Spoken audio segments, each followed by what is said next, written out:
ayat. Silakan Ibu Tika. Ya, di unmute. Kisah Para Rasul 3 ayat 1-5. Petrus menyembuhkan orang lumpuh. 1. Pada suatu hari menjelang waktu sembahyang, yaitu pukul 3 petang, naiklah Petrus dan Yohanes ke bait Allah. 2. Di situ ada seorang laki-laki yang lumpuh sejak lahirnya, sehingga ia harus diusung. Tiap-tiap hari orang itu diletakkan dekat pintu gerbang bait Allah yang bernama Gerbang Indah, untuk meminta sedekah kepada orang yang masuk ke dalam bait Allah. 3. Ketika orang itu melihat bahwa Petrus dan Yohanes hendak masuk ke bait Allah, ia meminta sedekah. 4. Mereka menatap dia dan Petrus berkata, "Lihatlah kepada kami." 5. Lalu orang itu menatap mereka dengan harapan akan mendapat sesuatu dari mereka. Amin. Ayat 6. Tetapi Petrus berkata, emas dan perak tidak ada padaku, tetapi apa yang kupunyai kuberikan kepadamu. Demi nama Yesus Kristus orang Nazaret itu, berjalanlah. Lalu ia memegang tangan kanan orang itu dan membantu dia berdiri. Seketika itu juga kuatlah kaki dan mata kaki orang itu. Ia melonjak berjalan kian kemari dan mengikuti mereka ke dalam bait Allah. Berjalan dan melompat-lompat serta memuji Allah. Seluruh rakyat itu melihat dia berjalan sambil memuji Allah. 10. Lalu mereka mengenal dia sebagai orang yang biasanya duduk meminta sedekah di gerbang indah bait Allah. Sehingga mereka takjub dan tercengang tentang apa yang telah terjadi padanya. Amin. Bu Pita. Saya, Bu. Ayat 11. Karena orang itu tetap mengikuti Petrus dan Yohanes, maka seluruh orang banyak yang sangat keheranan itu datang mengerumuni mereka di serambi yang disebut serambi Salomo. Ayat 12. Petrus melihat orang banyak itu lalu berkata, "Hai orang Israel, mengapa kamu heran tentang kejadian itu dan mengapa kamu menatap kami seolah-olah kami membuat orang itu berjalan karena kuasa ataupun kesalahan kami sendiri?"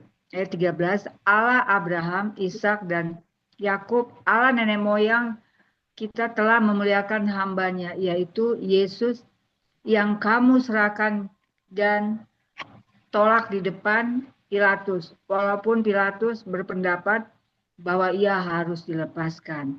Ayat 14, tapi kamu telah menolak yang kudus dan benar, serta menghendaki seorang pembunuh sebagai hadiahmu.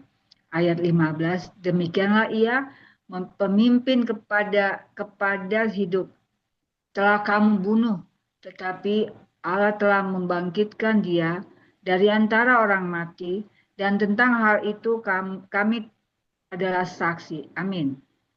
Ayat 16, dan karena kepercayaan dalam nama Yesus, maka nama itu telah menguatkan orang yang kamu lihat dan kamu kenal ini.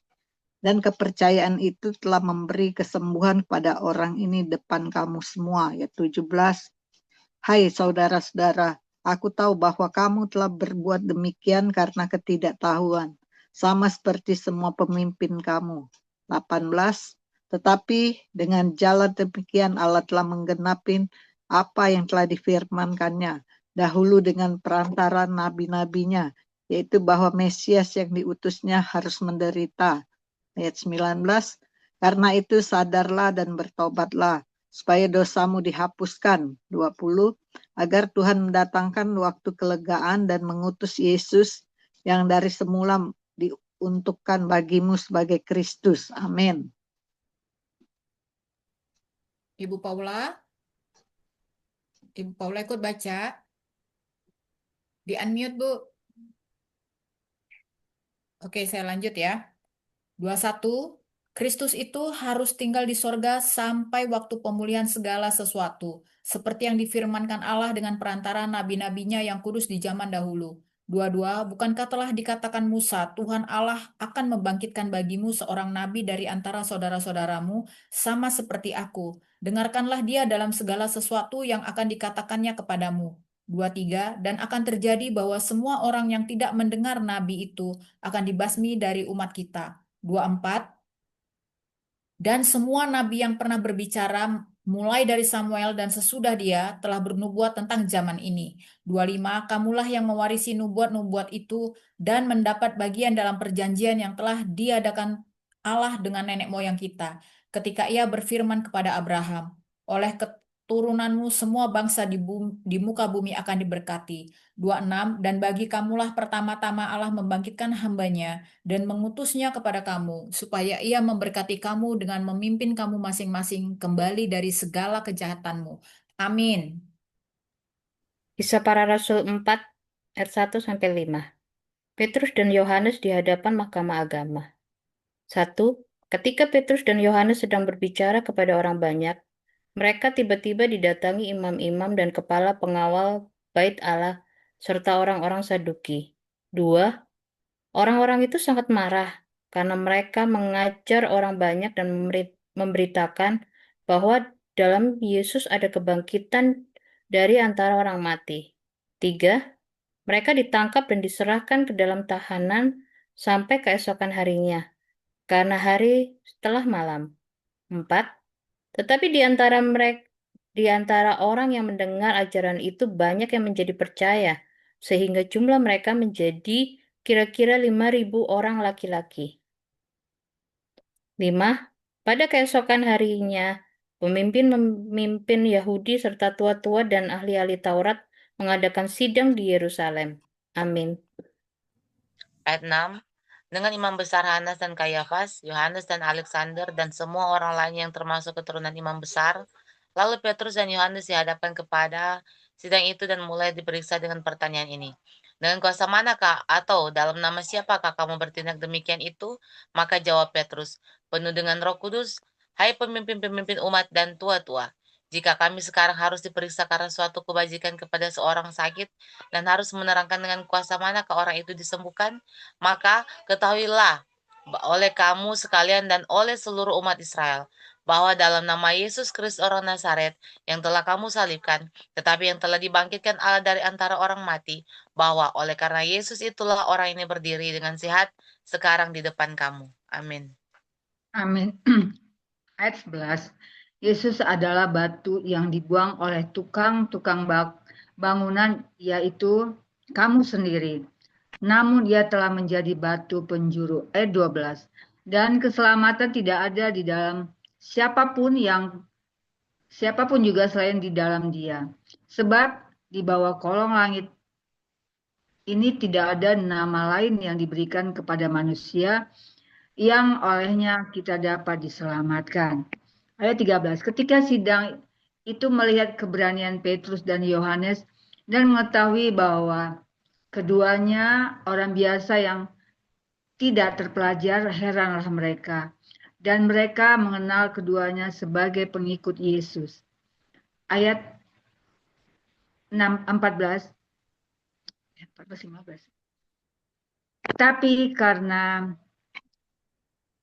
mereka melihat orang yang disembuhkan itu berdiri di samping kedua rasul itu, mereka tidak dapat mengatakan apa-apa untuk membantahnya.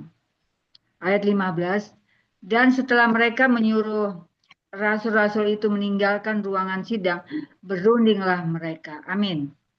Ayat 16, dan berkata, tindakan apakah yang harus kita ambil terhadap orang-orang ini? Sebab telah nyata kepada semua penduduk Yerusalem bahwa mereka telah mengadakan suatu mujizat yang menyolok dan kita tidak dapat menyangkalnya. 17.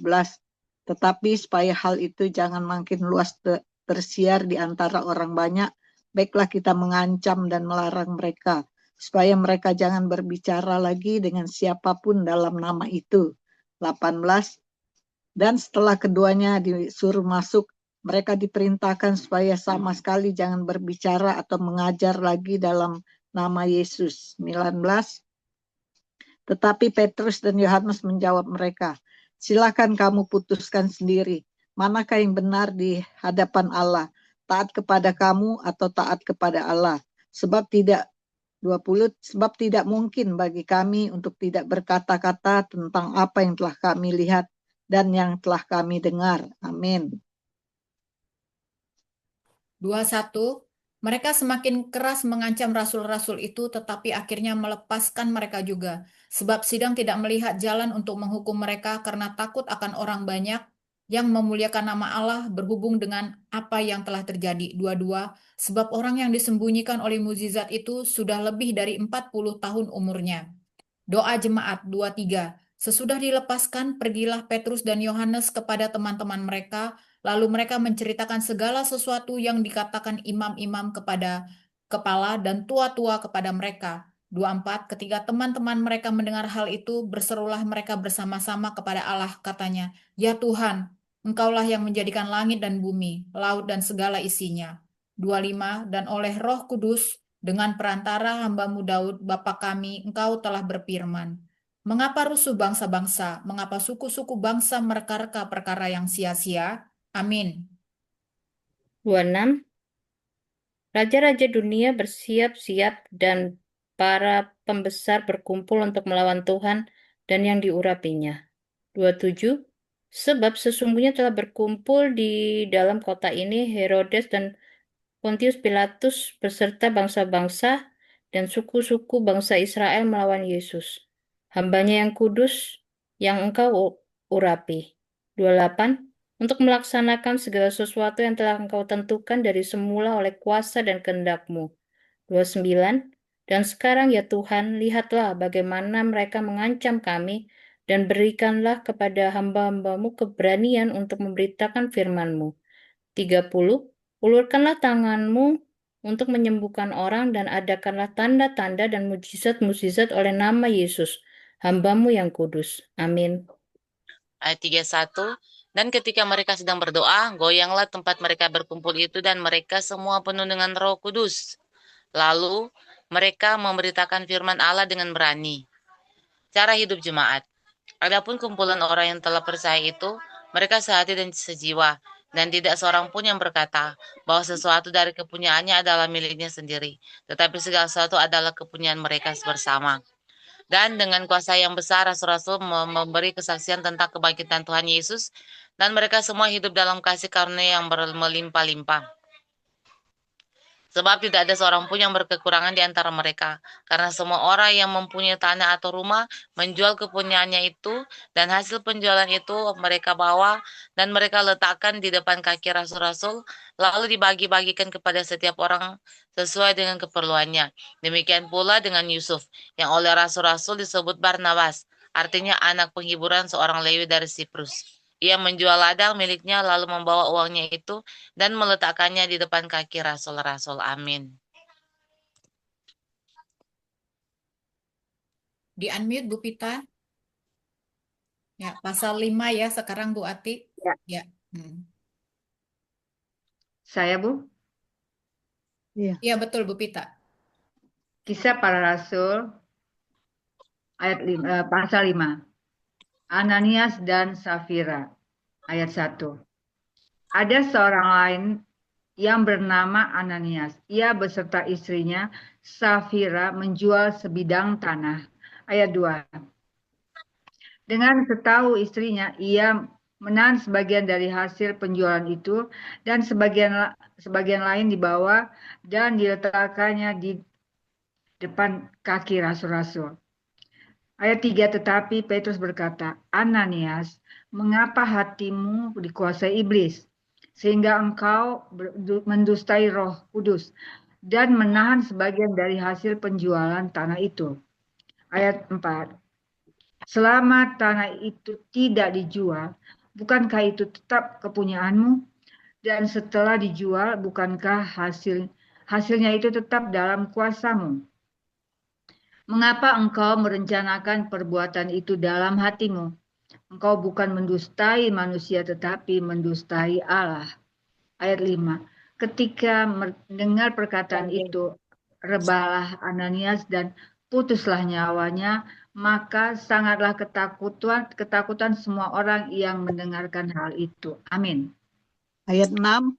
Lalu datanglah beberapa orang muda, mereka mengapanin mayat itu, mengusungnya keluar dan pergi menguburnya. Ayat 7. Kira-kira 3 jam kemudian masuklah istri Ananias, tetapi ia tidak tahu apa yang telah terjadi. 8, kata Petrus padanya, katakanlah kepadaku dengan harga sekiankah tanah itu kamu jual? Jawab perempuan itu, betul sekian. Ayat 9, kata Petrus, mengapa kamu berdua sepakat untuk mencoba? Ya, Lanjut, ayat Bu. 9. Iya, ayat 9, kata Petrus, mengapa kamu berdua bersepakat untuk mencobain roh Tuhan? Lihatlah orang-orang yang baru mengubur suamimu berdiri depan pintu dan mereka akan mengusung engkau juga keluar.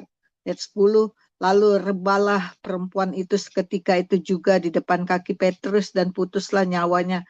Ketika orang-orang muda itu masuk, mereka mendapatin dia sudah mati. Lalu mereka mengusungnya keluar dan menguburnya di samping suaminya. Amin. Eda Ati. Ya, ayat 11. Maka sangat ketakutanlah seluruh jemaat dan semua orang yang mendengar hal itu. Tanda-tanda dan mujizat-mujizat. Ayat 12. Dan oleh rasul-rasul diadakan banyak tanda dan mujizat di antara orang banyak. Semua orang percaya selalu berkumpul di serambi Salomo dalam persekutuan yang erat. Ayat 13. Orang-orang lain tidak ada yang berani menggabungkan diri kepada mereka. Namun mereka sangat dihormati orang banyak. Ayat 14. Dan makin lama makin bertambahlah jumlah orang yang percaya kepada Tuhan, baik laki-laki maupun perempuan. Ayat 15. Bahkan mereka membawa orang-orang sakit keluar ke jalan raya dan membaringkannya di atas balai-balai dan tilam, supaya apabila Petrus lewat, setidak-tidaknya bayangannya mengenai salah seorang dari mereka. Amin. 16. Dan juga orang banyak dari kota-kota di sekitar Yerusalem datang berduyun-duyun serta membawa orang-orang yang sakit dan orang-orang yang diganggu roh jahat.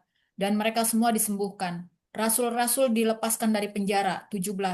Akhirnya mulailah imam besar dan pengikut-pengikutnya, yaitu orang-orang dari mazhab Saduki bertindak sebab mereka sangat iri. Sebab mereka sangat iri hati. 18. Mereka menangkap rasul-rasul itu, lalu memasukkan mereka ke dalam penjara kota. 19. Tetapi waktu malam seorang malaikat Tuhan membuka pintu-pintu penjara itu dan membawa mereka keluar, katanya. 20. Pergilah, berdirilah di bait Allah, dan beritakanlah seluruh firman hidup itu kepada orang banyak. Amin. 21. Mereka mentaati pesan itu dan menjelang pagi masuklah mereka ke dalam bait Allah, lalu mulai mengajar di situ. Sementara itu imam besar dan pengikut-pengikutnya menyuruh mahkamah agama berkumpul, yaitu seluruh majelis tua-tua bangsa Israel, dan mereka menyuruh mengambil rasul-rasul itu dari penjara. 22. Tetapi ketika pejabat-pejabat datang ke penjara, mereka tidak menemukan rasul-rasul itu di situ. Lalu mereka kembali dan memberitahukan. 23. Katanya, kami mendapati penjara terkunci dengan sangat rapinya, dan semua pengawal ada di tempatnya di muka pintu. Tetapi setelah kami membukanya, tidak seorang pun yang kami temukan di dalamnya. 24. Ketika kepala pengawal bait Allah dan imam-imam kepala mendengar laporan itu, mereka cemas dan bertanya apa yang telah terjadi dengan rasul-rasul itu. 25. Tetapi datanglah seorang mendapatkan mereka dengan kabar. Lihat, orang-orang itu telah kamu masukkan ke dalam penjara. Ada di dalam bait Allah dan mereka mengajar orang banyak. Amin. Ayat 26. Rasul-rasul di hadapan mahkamah agama nasihat Gamaliel. Maka pergilah kepala pengawal serta orang-orangnya ke bait Allah, lalu mengambil kedua rasul itu, tetapi tidak dengan kekerasan, karena mereka takut kalau orang banyak melempari mereka.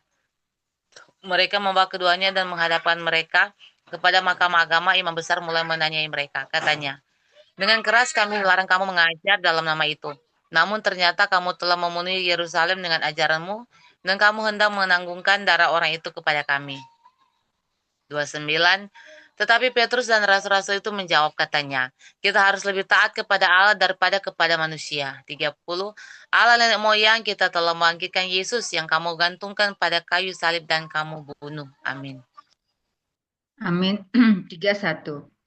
Dialah yang telah ditinggikan oleh Allah sendiri dengan tangan kanannya menjadi pemimpin dan juru selamat, supaya Israel dapat bertobat dan menerima pengampunan dosa. 32. Dan kami adalah saksi dari segala sesuatu itu. Kami dan Roh Kudus yang dikaruniakan Allah kepada semua orang yang mentaati Dia. Ayat 32. Maka mendengar perkataan itu sangatlah tertusuk hati mereka dan mereka bermaksud membunuh rasul-rasul itu. 34. Tetapi seorang Farisi dalam mahkamah agama itu yang bernama Gamaliel, seorang ahli Taurat yang sangat dihormati seluruh orang banyak, bangkit dan meminta supaya orang-orang itu disuruh keluar sebentar. Ayat 35. Sesudah itu ia berkata kepada sidang, "Hai orang-orang Israel, pertimbangkanlah baik-baik apa yang hendak kamu perbuat terhadap orang-orang ini." Amin. Ibu Emi, di-unmute Bu Emi, atau dilanjut dulu ya sama Bu Ati ya. Silakan Bu Ati. Ayat 36. Sebab dahulu telah muncul di si Teudas yang mengaku dirinya seorang istimewa dan ia mempunyai kira-kira 400 orang pengikut. Tetapi ia dibunuh dan cerai berailah seluruh pengikutnya dan lenyap. Ayat 37. Ya, terus 37. 37 sesudah dia pada waktu pendaftaran penduduk muncullah si Yudas, seorang Galilea. Ia menyeret banyak orang dalam pemberontakannya, tetapi ia juga tewas dan cerai berailah seluruh pengikutnya. Ayat 38. Karena itu aku berkata kepadamu, janganlah bertindak terhadap orang-orang ini. Biarkanlah mereka, sebab jika maksud dan perbuatan mereka berasal dari manusia, tentu akan lenyap. Ayat 39. Tetapi kalau berasal dari Allah, kamu tidak akan dapat melenyapkan orang-orang ini. Mungkin ternyata juga nanti bahwa kamu melawan Allah. Nasihat itu diterima. Ayat 40. Mereka memanggil rasul-rasul itu lalu menyesah mereka dan melarang mereka mengajar dalam nama Yesus. Sesudah itu mereka dilepaskan. Amin. Sampai 42 Bu Ati. 41. Rasul-rasul itu meninggalkan sidang mahkamah agama dengan gembira karena mereka telah dianggap layak menderita penghinaan oleh karena nama Yesus. 42. Dan setiap hari mereka melanjutkan pengajaran mereka di bait Allah, di rumah-rumah orang dan memberitakan Injil tentang Yesus yang adalah Mesias. Amin. Bu Emi, Ya, pasal 6, ya silakan. Kisah Rasul pasal 6. 7 orang dipilih untuk melayani orang miskin. Ayat 1. Pada masa itu ketika jumlah murid makin bertambah, timbullah sungut-sungut di antara orang-orang Yahudi yang berbahasa Yunani terhadap orang-orang Ibrani. Karena pembagian pada janda-janda mereka diabaikan dalam pelayanan sehari-hari. Berhubung dengan itu, ke-12 rasul itu memanggil semua murid berkumpul dan berkata, kami tidak merasa puas karena kami melalaikan firman Allah untuk melayani meja. Ayat 3. Karena itu saudara-saudara, pilihlah 7 orang dari antaramu yang terkenal baik dan yang penuh roh dan hikmat, supaya kami mengangkat mereka untuk tugas itu. Ayat 4. Dan supaya kami sendiri dapat memusatkan pikiran dalam doa dan pelayanan firman. Ayat 5. Usul itu diterima baik oleh seluruh jemaat. Lalu mereka memilih Stefanus, seorang yang penuh iman dan Roh Kudus, dan Filipus, Prokotrus, Nikanor, Timon, Parmenas, dan Nikolaus, seorang penganut agama Yahudi dari Antioquia. Amin. Bu Julia mau ikut baca? Pasal 6, ayat 6 sampai 10. Oh ya Bu, pasal 6 ayat 6 sampai 10. Kisah Rasul 6 pasal 6. Mereka itu dihadapkan kepada rasul-rasul, lalu rasul-rasul itu pun berdoa dan meletakkan tangan di atas mereka. Ayat 7. Firman Allah makin tersebar dan jumlah murid di Yerusalem makin bertambah banyak. Juga sejumlah besar imam menyerahkan diri dan percaya. Tuduhan terhadap Stefanus. Ayat 8. Dan Stefanus yang penuh dengan karunia dan kuasa mengadakan mujizat-mujizat dan tanda-tanda di antara orang banyak.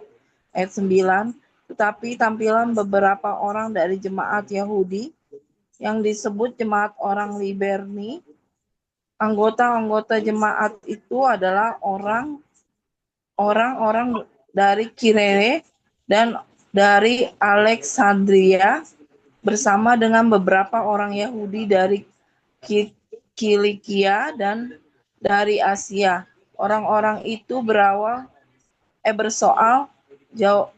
jawab dengan Stefanus. Ayat 10, tetapi mereka tidak sanggup melawan hikmatnya dan roh yang mendorong dia berbicara. Amin. 11. Lalu mereka menghasut beberapa orang untuk mengatakan, kami telah mendengar dia mengucapkan kata-kata hujat terhadap Musa dan Allah. 12. Dengan jalan demikian, mereka mengadakan suatu gerakan di antara orang banyak serta tua-tua dan ahli-ahli Taurat. Mereka menyergap Stefanus, menyeretnya dan membawanya ke hadapan mahkamah agama. 13. Lalu mereka memajukan saksi-saksi palsu yang berkata, orang ini terus-menerus mengucapkan perkataan yang menghina tempat kudus ini dan hukum Taurat. 14. Sebab kami telah mendengar dia mengatakan bahwa Yesus, orang Nazaret itu, akan merubuhkan tempat ini dan mengubah adat istiadat yang diwariskan oleh Musa kepada kita. 15. Semua orang yang duduk dalam sidang mahkamah agama itu menatap Stefanus. Lalu mereka melihat muka Stefanus sama seperti muka seorang malaikat. Amin. Kisah Para Rasul 7. Pembelaan Stefanus. 1. Kata imam besar, benarkah demikian? 2. Jawab Stefanus, hai saudara-saudara dan bapak-bapak, dengarkanlah. Allah yang Maha Mulia telah menampakkan dirinya kepada bapa leluhur kita Abraham ketika ia masih di Mesopotamia sebelum ia menetap di Haran. 3. Dan berfirman kepadanya, keluarlah dari negerimu dan dari sanak saudaramu dan pergilah ke negeri yang akan kutunjukkan kepadamu. 4. Maka keluarlah ia dari negeri orang Kasdim, lalu menetap di Haran, dan setelah ayahnya meninggal, Allah menyuruh dia pindah dari situ ke tanah ini, tempat kamu diam sekarang. 5. Dan di situ Allah tidak memberikan milik pusaka kepadanya, bahkan setapak tanah pun tidak. Tetapi ia berjanji akan memberikan tanah itu kepadanya, menjadi kepunyaannya dan kepunyaan keturunannya, walaupun pada waktu itu ia tidak mempunyai anak. Amin. Ayat 6, beginilah firman Allah, yaitu bahwa keturunannya akan menjadi pendatang di negeri asing dan bahwa mereka akan diperbudak dan dianiaya 400 tahun lamanya. Tetapi bangsa yang akan memperbudak mereka itu akan kuhukum, firman Allah. Dan sesudah itu mereka akan keluar dari situ dan beribadah kepadaku di tempat ini. Lalu Allah memberikan kepadanya perjanjian sunat, dan demikianlah Abraham memperanakan Ishak, lalu menyunatkannya pada hari yang ke-8, dan Ishak memperanakan Yakub, dan Yakub memperanakan ke-12 bapa leluhur kita. Karena iri hati bapak-bapak leluhur kita menjual Yusuf ke tanah Mesir, tetapi Allah menyertai dia. 10. Dan melepaskannya dari segala penindasan serta menganugerahkan kepadanya kasih karunia dan hikmat.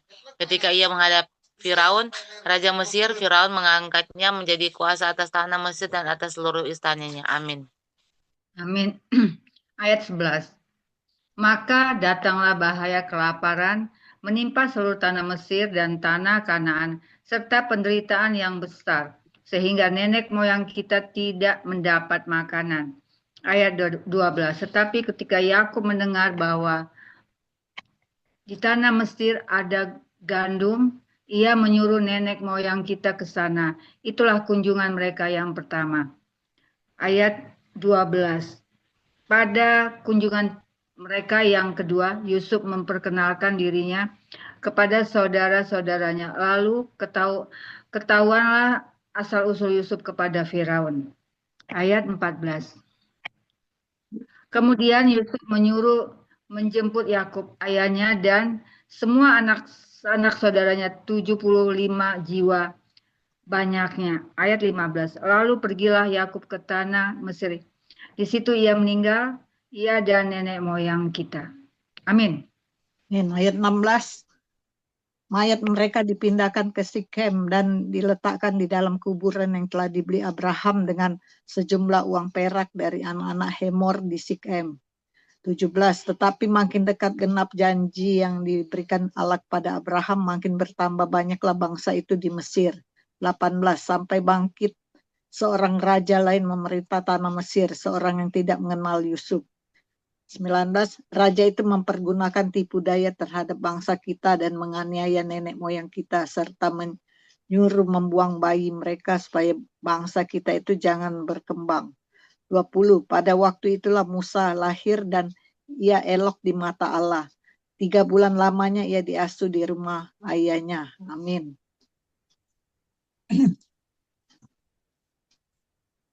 Ayat 21.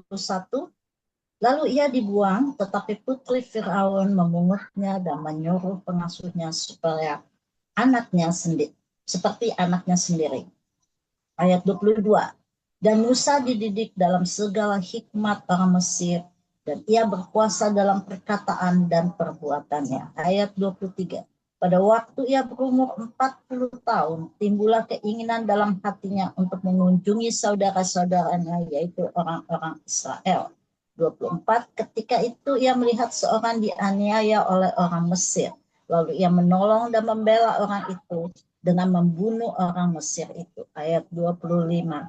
Pada sangkanya saudara-saudaranya akan mengerti bahwa Allah memakai dia untuk menyelamatkan mereka, tetapi mereka tidak mengerti. Amin. Bu Julia ikut baca? Lanjut. Ya. Ayat 26. Pada keesokan harinya ia muncul pula ketika dua orang Israel sedang berkelahi, lalu ia berusaha mendamaikan mereka, katanya, "Saudara-saudara, bukankah kamu ini bersaudara? Mengapakah kamu saling menganiaya?" Ayat 27. Tetapi orang yang berbuat salah kepada temannya itu menolak Musa dan berkata, 28. Siapakah yang mengangkat engkau menjadi pemimpin dan hakim atas kami?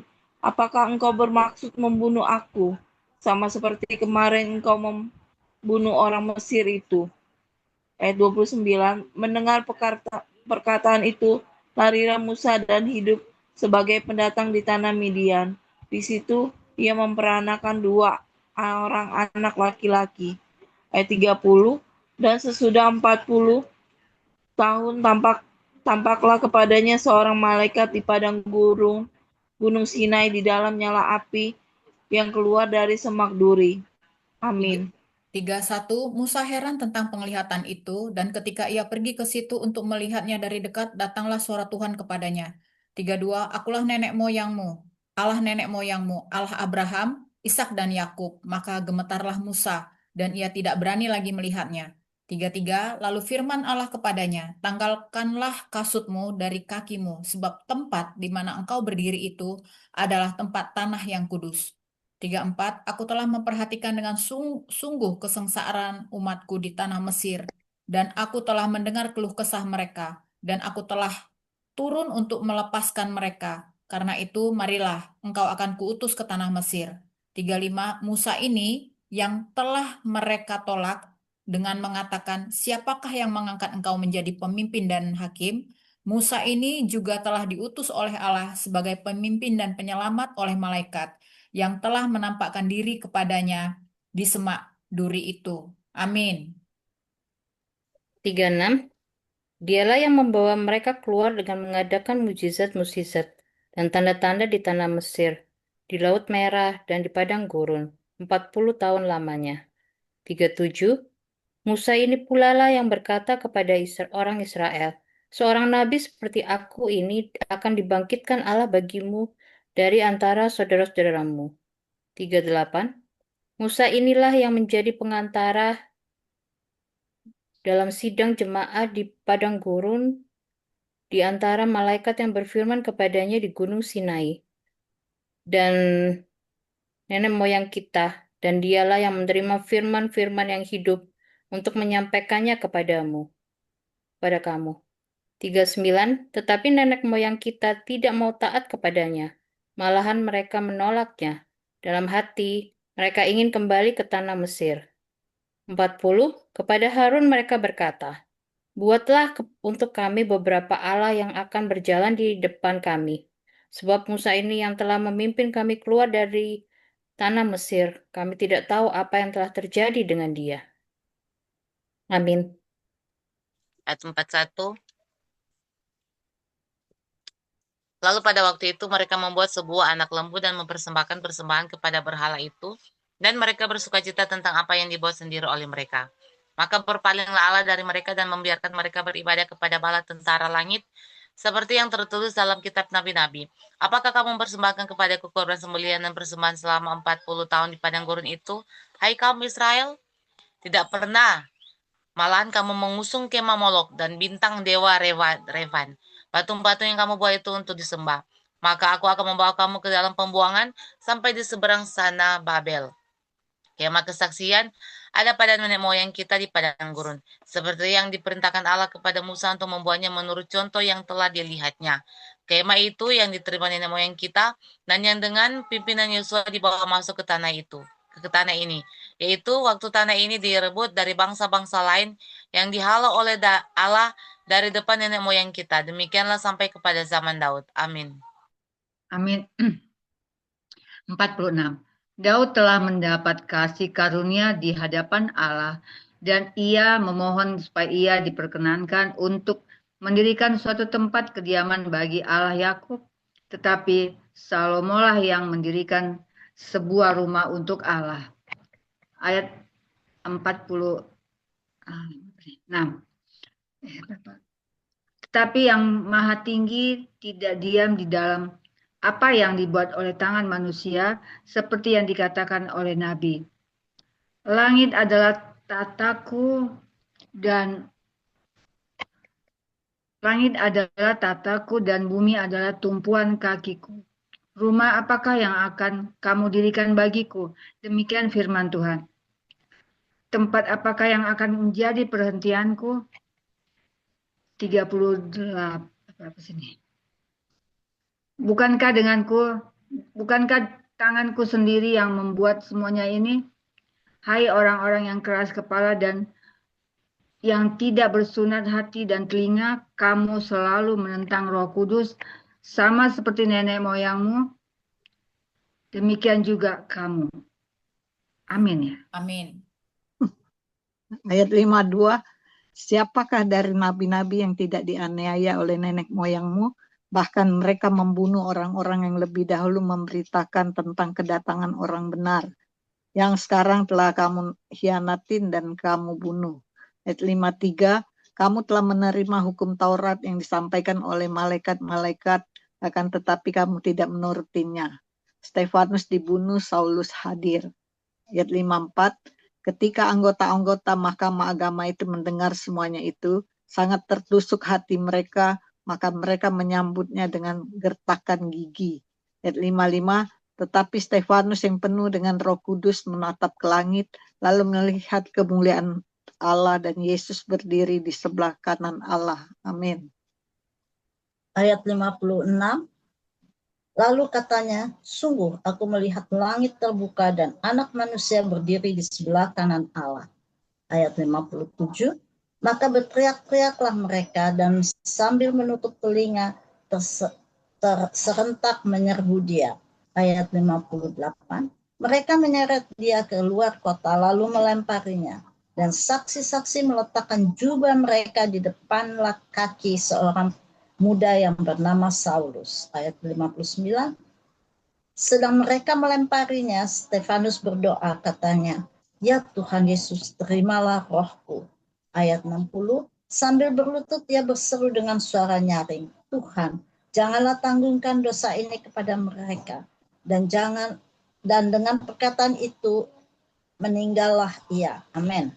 Amin. Wow, luar biasa Stefanus. Baik ibu-ibu, kita hening sejenak, bersaat teduh. Nanti Bu Pita ya, yang sudah siap untuk mengulas ya. Baik.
Baik, silakan Ibu Pita.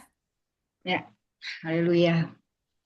Kita mulai bahasnya atau kita coba dari mulai kisah para rasul ayat 3 ya Bu ya.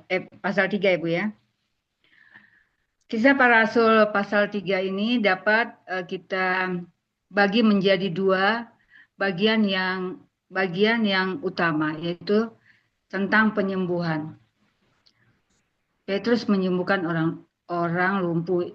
Ini ada tertulis dari mulai ayat 1 sampai dengan 10. Di sini ada seorang yang sejak lahirnya dia sudah lumpuh. Sehingga orang tersebut selalu ada di bait Allah, atau namanya dibilang ya di bait Allah, atau namanya disebut gerbang indah. Karena dia lumpuh, setiap hari dia diusung dengan orang yang membantunya. Tiap hari, suatu ketika ketika Petrus dan Yohanes datang untuk berkhotbah gitu ya. Kemudian ketika Petrus datang dengan Yohanes, dia berteriak, lalu dia meminta sedekah kepada mereka. Lalu Petrus menatap dia dan berkata kepadanya, lihat kami. Petrus berkata, lihat kami. Lalu orang itu menatap dia. Tapi dalam tatapannya itu dia menginginkan mendapat sesuatu dari mereka. Tetapi Petrus berkata, emas dan perak tidak ada padaku. Tetapi apa yang kupunya, kuberikan kepadamu. Demi nama Yesus Kristus, orang Nazaret itu, berjalanlah.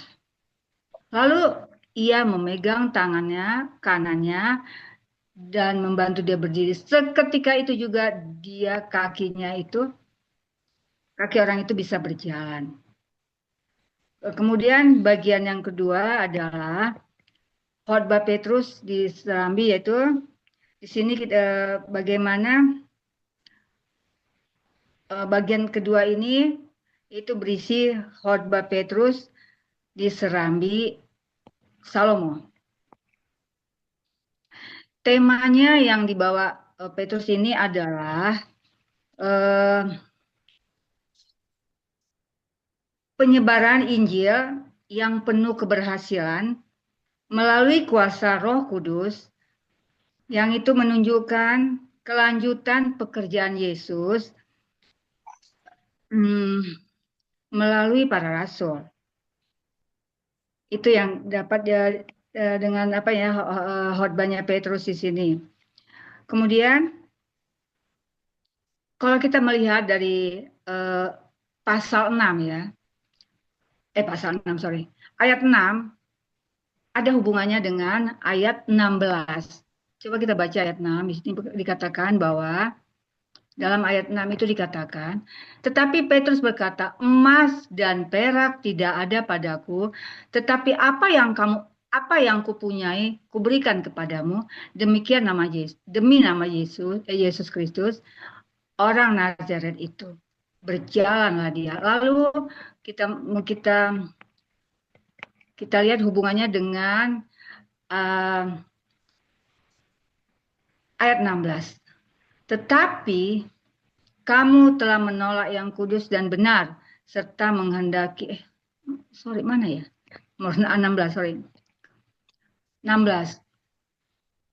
Dan karena kepercayaan dalam nama Yesus, maka nama itu telah menguatkan orang yang kamu lihat dan kamu kenal ini. Dan kepercayaan itu telah memberi kesembuhan kepada orang ini di depan semua orang. Jadi melihat hubungan antara ayat 6 dan 16, di sini kita melihat bahwa ayat 6 itu adalah di mana ayat 6 ini awal dari aksi ya. Bagaimana awalnya ini yang menunjukkan bahwa sumber kekuatan bukan dari manusia atau dari materi, melainkan sumber kekuatan itu dari nama Yesus. Sedangkan dalam ayat 16 adalah pelaksanaannya mengapa menjelaskan. Jadi ayat 16 ini adalah penjelasannya mengapa mengapa aksi itu selalu berhasil karena iman kepada nama Yesus. Jadi itu adalah hubungan antara ayat 6 dan ayat 16. Di mana ayat 6 itu mengatakan bukan dengan materi tetapi dengan nama Yesus, sedangkan ayat 16 itu mengatakan karena iman kita disembuhkan. Terus apa yang kita dapat aplikasikan dalam kehidupan sehari-hari? Yaitu satu, kita memprioritaskan hal yang abadi. Apa yang dikatakan hal yang abadi itu ketika menghadapi kesulitan, ketika kita menghadapi masalah materi, kesehatan, ataupun hubungan antara suami istri atau antara sesama teman. Kita tidak perlu bangga pada kekuatan sendiri. Kita berharap pada kuasa Yesus yang lebih besar. Itu yang dapat kita aplikasikan. Yang kedua, peran iman yang aktif. Iman bukan hanya keyakinan batin saja, tetapi dapat mengubah situasi. Seperti orang lumpuh yang menerima bantuan dengan iman. Ketika orang lumpuh itu menerima bantuan, dia menerimanya dengan iman. Kemudian yang ketiga, menjadikan saksi. Kita harus menerapkan dalam hidup kita aplikasikan kehidupan sehari-hari, kita menjadi saksi bagi orang lain. Kesembuhan karena iman kepada Yesus, bukti nyata bagi orang di sekitar kita. Kemudian ayat 4 ya, pasal 4. Dalam pasal 4 ini Petrus dan Yohanes dihadapkan ke Mahkamah Agama. Dalam pasal 4 ini kita melihat adalah keberanian dalam menghadapi penganiayaan. Yohanes dan Petrus itu dianiaya, tapi mereka berani menghadapi Mahkamah Agama. Meskipun mereka ditangkap dan dianiaya oleh para pemimpin agama, Petrus dan Yohanes tetap datang dengan tegas, menyatakan kebenaran tentang Yesus Kristus karena mereka dipenuhi oleh Roh Kudus dan lebih daripada kepada Allah. Daripada kepada manusia, mereka lebih takut kepada Allah daripada manusia.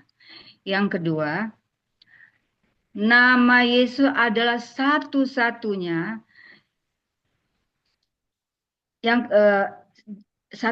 jalan keselamatan. Pasal 4 ayat 12 itu berkata bahwa di dalam pasal 4 ayat 12 itu menjadikan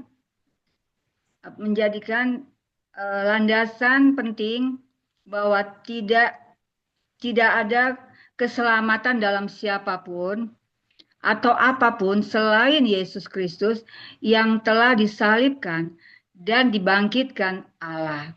Kemudian yang ketiga, kesatuan dan kasih dalam jemaat.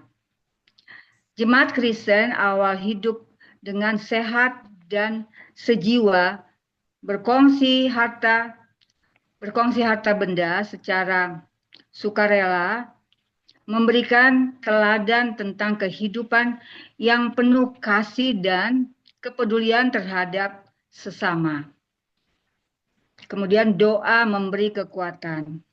Setelah Yohanes dan Petrus dibebaskan, jemaat berdoa bersama dan Roh Kudus yang membuat mereka semakin berani untuk menyebarkan kabar baik. Jadi pasal 5 bicara tentang Ananias.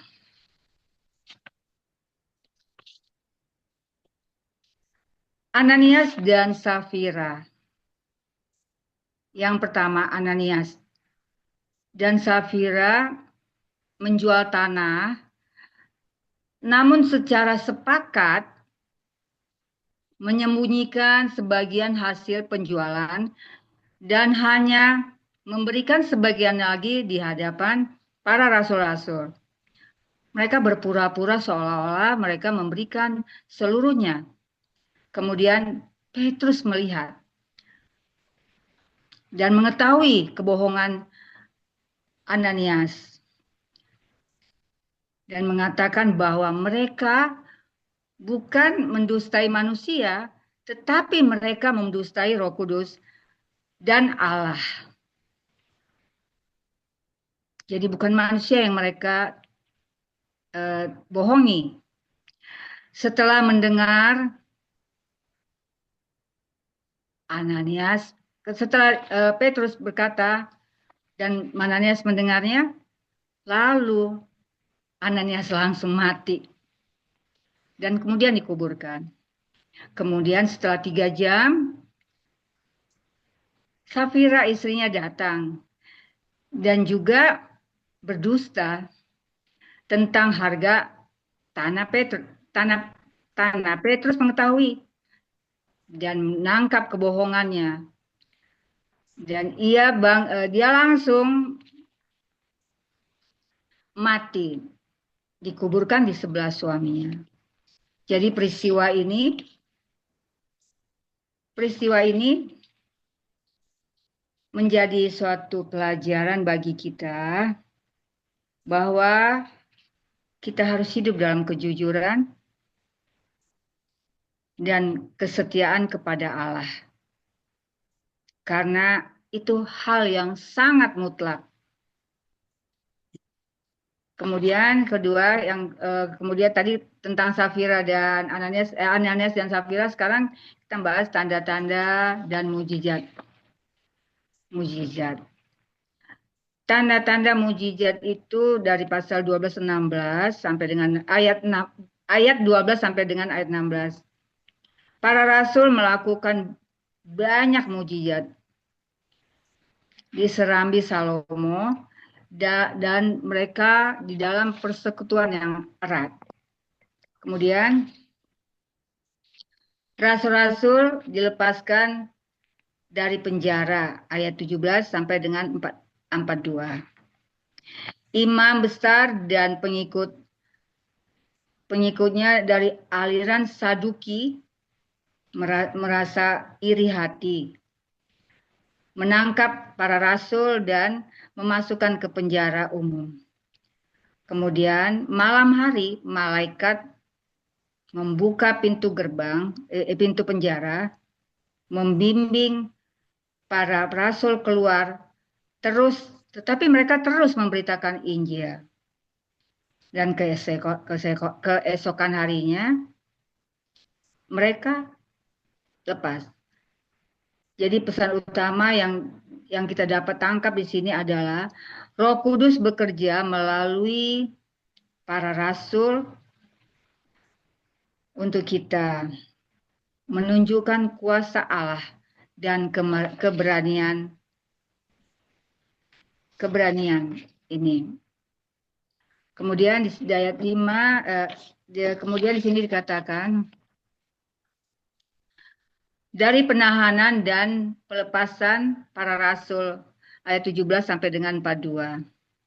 Pesan utama yang kita dapatkan di sini adalah taat kepada Allah harus lebih diutamakan daripada taat kepada manusia, bahwa ketika menghadapi tekanan dan ancaman, kita tetap taat.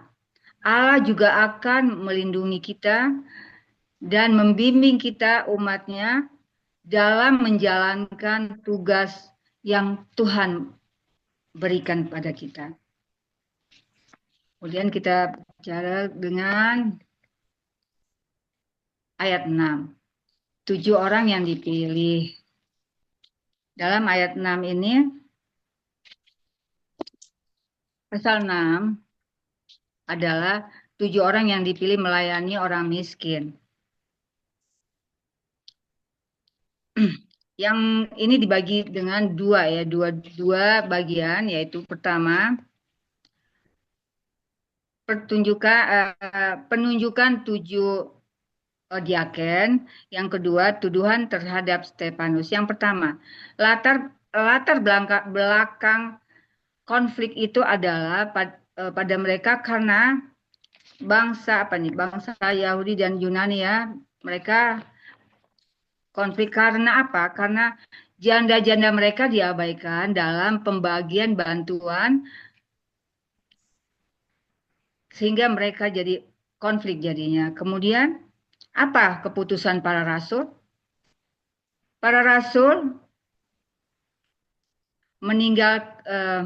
mengingatkan tugas yang mereka harus kerjakan dan tidak mereka boleh tinggalkan. Karena yang mereka harus kabarkan itu adalah firman Allah untuk menangani urusan makanan. Maka mereka meminta agar mereka memiliki rasa nama yang mereka butuhkan, tetapi mereka meminta dengan melalui Roh Kudus dan hikmat. Kemudian para diaken yang dipilih itu adalah siapa ya? Di sini dikatakan bahwa diaken yang dipilih itu sebut namanya ya. Ada beberapa ya yang di sini dikatakan bahwa mereka memilih Stefanus, seorang yang penuh iman dan Roh Kudus, dan Filipus, Prokoras, Nikanor, Timon, Parmenas, dan Nikolaus. Itu yang dipilih, yang 7 orang dipilih. Kemudian tuduhan terhadap Stefanus. Stefanus ini dituduh bahwa dia ini Stefanus di sini dituduhkan ya bahwa Stefanus adalah di sini dikatakan Stefanus itu sebentar, saya belum dapat nih Stefanus.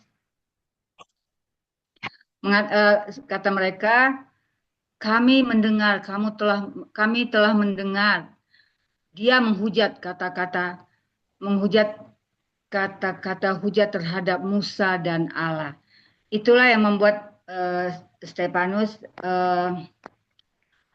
dituduh bahwa Stefanus itu, padahal Stefanus ini seorang yang dipenuhi dengan Roh Kudus, yang selalu ada tampilannya yang penuh hikmat, yang penuh kuasa dan karunia. Tapi mereka menuduhkan bahwa Stefanus telah melakukan hujatan. Kemudian kita bicara Kisah Para Rasul pasal 7 ini. Kisah Para Rasul pasal 7 ini adalah di mana di dalam Kisah Para Rasul 7 ini, sebentar, kita di sini pembelaan Stefanus. Stefanus membela dirinya dengan dia menunjuk pembelaannya itu dia dengan mengingatkan bagaimana Allah memelihara mereka dengan menetapkan perjanjian Allah dengan umatnya, yaitu panggilan terhadap Abraham, kemudian bagaimana kisah Yusuf, kemudian juga bagaimana kisah Musa. Dan Di sini di sini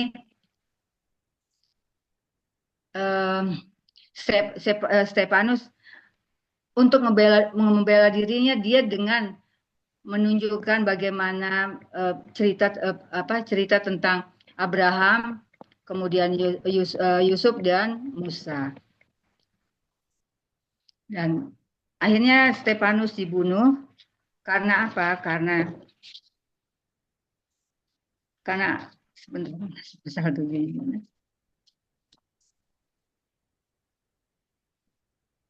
Bentar.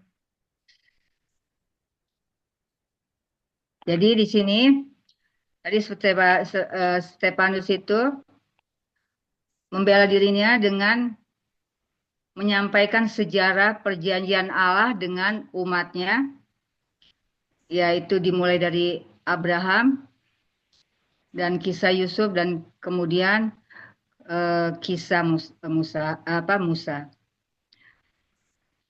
Kemudian ketika Stefanus mengkritik, Stefanus menyatakan bahwa mereka dan nenek moyangnya mereka selalu menentang Roh Kudus dan mereka membunuh para nabi yang yang memberitakan kedatangan anak Allah. Itu yang membuat Stefanus dibunuh dan lalu Stefanus mati. Demikian, Tuhan berkati. Amin. Terima kasih Bu Pita ya. Ibu-ibu, nanti kita juga semua akan belajar membedah seperti tadi Bu Pita ya, karena memang komunitas kita ini adalah membuat kita untuk juga fasih berkata-kata ya. Kita bisa memberkati orang-orang di sekitar kita. Bagaimana Kak caranya kita berlatih di sini? Jadi kita di sini dilatih untuk berbicara, menyampaikan firman secara free ya, dengan harapan nanti ketika kita semua di luar komunitas kita ini kita sudah punya keberanian ya, itu mesti diasah. Terima kasih Bu Pita, sangat detail. Ibu-ibu, saya mau tanya, menurut ibu-ibu tadi kan ada pertanyaan tuh, dengan kuasa manakah atau dalam nama siapakah kamu bertindak demikian? Itu Petrus bisa menyembuhkan, itu bantuan siapa itu kira-kira menurut ibu-ibu? Bantuan Roh Kudus ya. Nah, saya mau menggarisbawahi itu tadi. Yang kedua, dan ketika mereka sedang berdoa, goyanglah tempat mereka berkumpul, dan mereka semua penuh dengan Roh Kudus. Nah, mereka semua penuh dengan Roh Kudus, lalu mereka memberitakan firman Allah yang berani. Nah, itu dia kuncinya di Roh Kudus. Jadi kita ini bisa yang namanya memberitakan firman, bisa berkata-kata, bisa melakukan mukjizat, bisa melakukan sesuatu yang mustahil bagi manusia, itu sepenuhnya karena ada Roh Kudus. Roh Kudus itu yang memberanikan kita untuk bisa memberitakan firman Tuhan. Roh Kudus itu juga yang hinggap di dalam Stefanus sehingga ketika dia menghadap langit, ketika dia mau meninggal mati gitu ya, meninggal, dia bisa melihat kemuliaan Allah. Karena apa? Dia penuh dengan Roh Kudus. Sehingga dia dengan rendah hatinya ketika dia mau mati itu, dia bilang, Tuhan janganlah tanggungan dosa ini kepada mereka. Itu luar biasa sekali gitu ya. Dia bisa berkata-kata begitu karena apa? Karena dipenuhi dengan Roh Kudus. Jadi ibu-ibu, makanya perlu bagi kita gitu ya untuk selalu mengundang Roh Kudus. Kadang-kadang kita tidak, jadi Tuhan itu kan sudah memberi kuasa kepada kita. Kita kemarin sudah membaca gitu ya. Nah, ketika kita kepenuhan Roh Kudus, kadang-kadang itu kita nggak sadar kita bisa berkata-kata. Kita bisa bernubuat. Kita bisa tanpa kita sadar kita hanya tumpang tangan, tiba-tiba orang yang kita tumpang tangankan itu sembuh. Bisa hanya pada saat itu. Bisa di kejadian lain ketika kita tumpang tangan sampai berkali-kali pun nggak terjadi apa-apa. Seperti itu ya. Jadi ketika seseorang kepenuhan Roh Kudus, mukjizat itu bisa terjadi. Nah, tetapi yang harus hati-hati adalah jangan sampai kita mencobai Roh Kudus, ibu-ibu, seperti Anastasia, Ananias dan Safira mencobai Roh Kudus. Nah, kira-kira menurut ibu-ibu apa sih artinya mencobai Roh Kudus? Di pasal 5 ayat 9 dikatakan, kata Petrus, "Mengapa kamu berdua sepakat untuk mencobai Roh Tuhan?" Nah, ini tanpa sadar kita sebenarnya juga melakukan itu, cuman kita tidak menyadari bahwa kita itu mencobai roh Tuhan. Ya, kira-kira ngerti nggak? Pada tahu nggak sih apa sih artinya sebenarnya mencobai itu?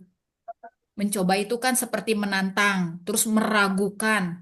Kita sudah tahu, tapi kita kayak ngetes gitu ya. Sudah tahu jawabannya nih misalnya, tapi kita tes orang ini, dia bisa nggak gitu. Terus kita kalau dalam hal ini mau membuktikan kuasanya Tuhan, bener nggak gitu ya. Nah, ada unsur juga ketidaktaatan dan keraguan akan iman. Nah, pertanyaan saya, contoh di dalam kehidupan sehari-hari yang namanya mencobai Tuhan itu seperti apa, Ibu-ibu?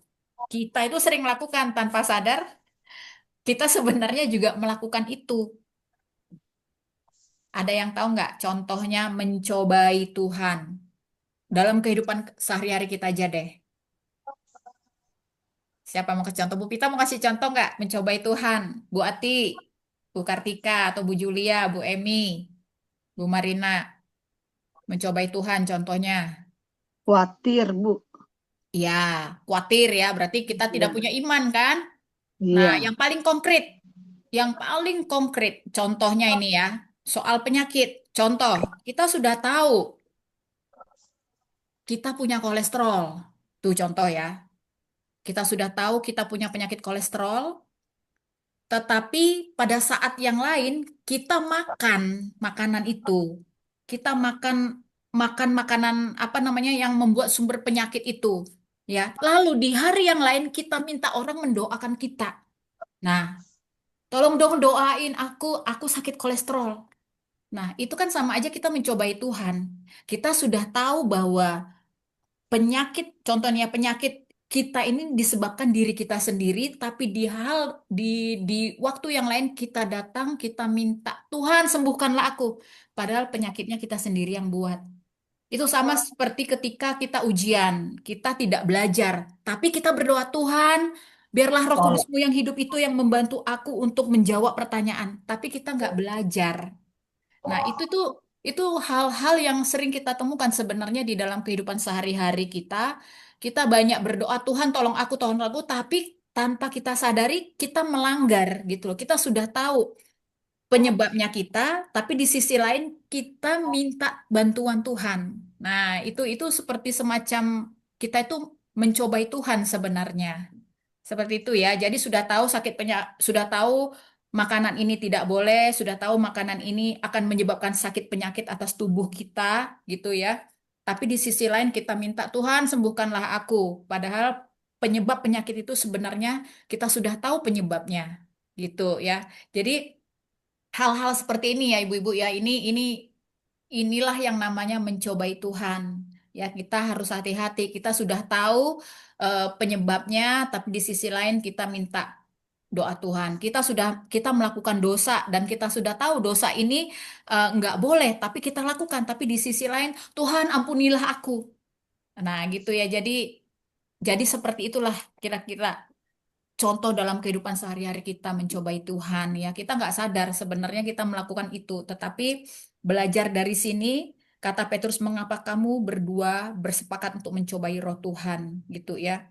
Nah, kita sudah sama-sama baca, kita ini dilatih untuk belajar jujur. Tadi Bu Lapita udah kasih tahu, belajarlah untuk jujur pada diri sendiri gitu ya. Kalau apa namanya untuk tahu bahwa ini penyebabnya adalah ini, maka janganlah kita melakukannya, janganlah kita melanggar seperti itu ya, melanggar aturan lah istilahnya seperti itu ya. Itu satu yang contoh mencobai Tuhan ya. Ibu-ibu ya itu apa namanya penting ya. Dan di sini semua membahas mengenai Roh Kudus. Di ayat 6 tadi, pasal 6, Stefanus seseorang yang penuh iman dan Roh Kudus. Akhirnya dia dipilih. Di sini semua iman, Roh Kudus, Roh Kudus, Roh Kudus.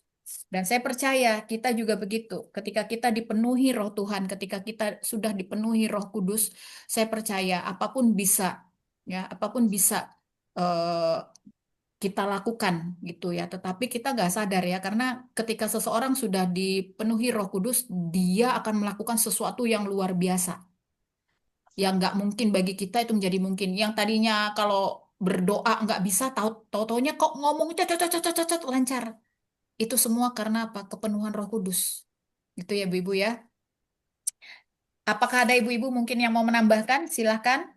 Setelah tadi diuraikan secara detail ya, Bu Lampita secara apa namanya detail per bab. Lalu saya tadi hanya mengambil soal contoh Roh Kudus dan mendustai Allah. Apa ada lagi ibu-ibu mungkin mau nambahin Bu Julia, Kartika? Enggak ya. Oke, Bu Ati, Ati ada mau nambah? Tidak ada. Ya. Ya, kayak kita semangat ya ibu-ibu ya, kita semangat hidup di dalam Roh Kudus. Dan yang kedua itu tadi kita belajar untuk tidak mencobai Roh Tuhan, Roh Kudus. Kalau sudah tahu itu tidak benar, sudah tahu kita itu salah, tapi kita melanggar, itu artinya kita mencobai Roh Tuhan, ya. Kita sudah sama-sama tahu sekarang ya, supaya kita tidak melakukan itu, ya. Baik, mungkin Bu Pita kita bisa tutup ya. Bu Pita bisa tutup di dalam doa untuk hari ini dan kita ketemu lagi Ibu-ibu hari Senin depan. Selamat beraktivitas dan selamat apa weekend sama keluarga ya. Silakan Bu Pita. Ya, mari kita bersatu dalam doa. Haleluya. Terpujilah Engkau Tuhan, Allah Bapa yang terkasih di dalam nama Tuhan Yesus. Tuhan, kami bersyukur di hadirat-Mu yang kudus. Engkau luar biasa. Di siang hari ini tetap menjaga kami, melindungi kami, menjauhkan kami dari segala malapetaka. Tuhan Yesus yang baik. Sepanjang siang, dari mulai pagi sampai siang ini, Engkau tetap masih menjaga dan memelihara kami. Terima kasih Tuhan untuk kebaikan-Mu, untuk kasih sayang. Tuhan Yesus, kami sudah membaca 5 pasal dari pasal 3 kisah para rasul. Terima kasih Tuhan, Engkau makin mencerahkan kepada kami bagaimana kami harus hidup dengan jujur, tidak melawan roh Allah. Itu akan membawa maut bagi kami Tuhan. Terima kasih Tuhan untuk Engkau ingatkan kami di sore hari ini agar kami hidup dengan kejujuran, kesetiaan kepadamu Tuhan, taat kepadamu Tuhan Yesus. Terima kasih Tuhan Yesus. Terima kasih kuatkan kami agar kuasa darah Yesus membungkus kami dengan kuasa darah Yesus sehingga kami tidak gampang terganggu oleh sekeliling kami terutama. Kami tahu Tuhan hati kami sebenarnya suci daripada Tuhan, tetapi diganggu oleh kekuatan yang selalu mengintai kami setiap waktu. Terima kasih Tuhan Yesus.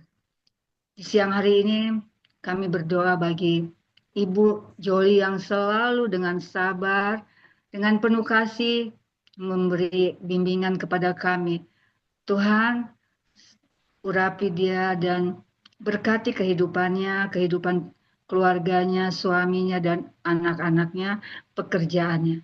Tuhan, pelayanannya Engkau berkati Tuhan. Dan juga aku berdoa bagi ibu-ibu yang satu persatu yang tidak saya sebut namanya Tuhan, tapi Engkau tahu. Ibu-ibu yang penuh kasih, yang penuh sukacita damai sejahtera, yang membayar korban waktu mereka untuk siang hari ini, untuk mendengarkan firman-Mu, untuk mengerti akan Engkau Tuhan. Terima kasih Tuhan. Doa kami Tuhan, ibu-ibu yang berkumpul pada sore hari ini bersama-sama, Tuhan kami percaya apa yang mereka telah korbankan, Tuhan juga akan membayar segala apa yang mereka berikan pada siang hari ini Tuhan Yesus. Semua itu ada dalam catatan kehidupan-Mu Tuhan Yesus. Semua itu ada di dalam buku kehidupan-Mu Tuhan. Terpujilah Tuhan Yesus. Terpujilah Engkau Tuhan. Tuhan kami bangga padamu Tuhan. Kami bangga memiliki Tuhan Yesus yang luar biasa. Kami akan mengakhiri pertemuan kami sore ini. Dan kami juga akan menghadapi hari ke depan sampai malam hari. Kami masih Tuhan berharap kepadamu, perlindungan-Mu atas keluarga kami, suami kami, anak-anak kami. Dan juga teman-teman kami yang tidak dapat berkumpul pada siang hari ini karena sakit Tuhan. Kami percaya tangan Tuhan tak kurang panjang untuk menyembuhkan mereka. Kalau mereka punya hambatan lain, Tuhan, lindungi mereka di setiap perjalanan mereka. Terima kasih Tuhan, sampai kami Engkau pertemukan lagi hari Senin, Tuhan, dengan penuh kasih dan penuh sukacita. Terpujilah namamu, Tuhan. Tuhan, kami mohon ampunilah dosa dan salah kami yang kami perbuat dalam kesengajaan kami maupun tidak kesengajaan kami. Ataupun pada siang ini ada kata-kata yang terlepas yang tidak Kau kendaki, ampuni kami Tuhan. Kami adalah manusia yang tidak terlepas daripada kesalahan. Terima kasih Tuhan. Inilah doa kami, doa yang kami panjatkan hanya di dalam satu nama, Yesus Kristus Tuhan dan Juru Selamat kami, yang telah mengajar kami berdoa. Mari kita berdoa Bapa kami. Bapa kami yang di surga, dikuduskanlah namamu, datanglah kerajaanmu, jadilah kehendak-Mu di bumi. Berikanlah kami pada hari ini makanan kami yang secukupnya, dan ampuni kesalahan kami, seperti kami mengampuni orang yang bersalah kepada kami. Dan jangan bawa kami ke dalam pencobaan, tetapi lepaskanlah kami daripada yang jahat. Karena Engkau yang punya kerajaan dan kuasa dan kemuliaan sampai selama-lamanya. Amin. Amin. Amin.